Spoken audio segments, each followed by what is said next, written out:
Ano nga ba itong cash loan ng Home Credit? Tara, alamin natin.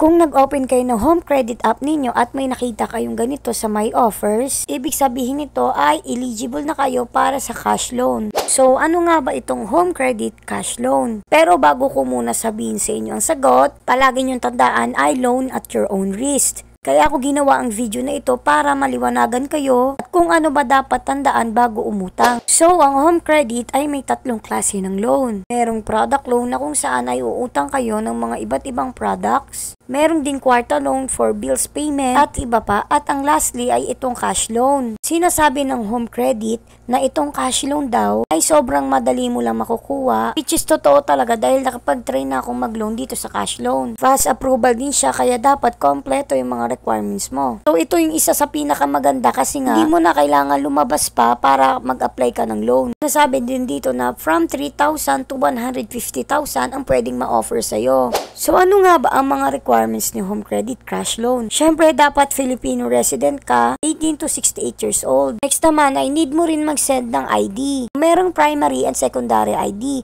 So ito yung mga primary ID. Yan UMI, driver's license, Philippine Identification Card, Postal ID, Voters ID, at PRC. Secondary ID naman is Postal ID, NBI clearance, barangay clearance, phone, water, at electricity bill. Pero ako, base sa experience ko, hindi kayo magbibigyan ng cash loan kung wala kayong product loan. Hindi ko sure pero dun nila titignan kung maganda yung performance nyo, kung karapat dapat ba kayo bigyan ng cash loan. Unang try ko kasi sa home credit is wala ako agad cash loan. So, paano nyo siya makiklaim? Merong dalawang way para i-claim nyo siya. Unang-una is bank transfer. Yan, dapat meron kayong mga available na bank na nakalista rito dahil doon nila isi-send yung pera. Pero kung hindi naman available sa inyo, ay pwede nyo siyang i-cash pick up. Meron lang silang 3 partner stores which is Cebuano Luwilier, USSC, at LBC. So, ayun lang yung dalawang way para maklaim nyo siya. Kung naghahanap kayo ng GCash sa choices, ay hindi po siya available. Tandaan nyo lang kapag nag-cash pick up kayo, dapat meron kayong dalang 1 valid ID, may valid address, at dapat dala nyo rin yung reference number ninyo. Kapag hindi nyo claim, within 7 days yung cash loan ninyo, ay makakancel ito. Kaya dapat kunin nyo na siya agad.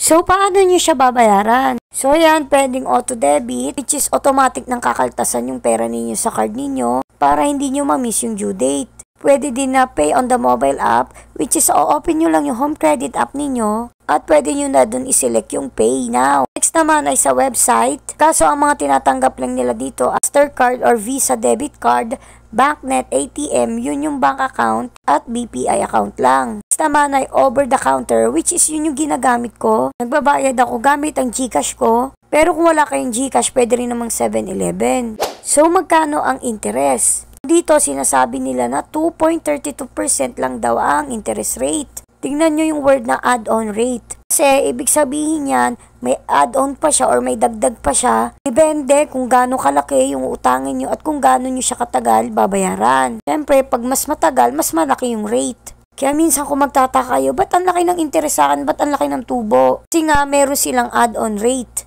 Tsaka hindi na naman bago sa home credit na malaki talaga yung tubo nila. Yun talaga yung aminin natin. Malaki talaga yung interest dito sa home credit. Kaya kung uutang kayo, please lang i-make sure ninyo na kaya nyong bayaran. At kung hindi naman talaga importante is wag na kayong umutang. Kasi nga gaya na sinasabi ko before sa iba kong video is nag-home visit talaga itong si home credit. Sa next video is papakita ko sa inyo yung sample computation kapag umutang kayo sa cash loan. Kaya yun nga no, sana may natutunan kayo sa video na ito at lagi nyo tatandaan, loan at your own risk. Kaya thank you for watching!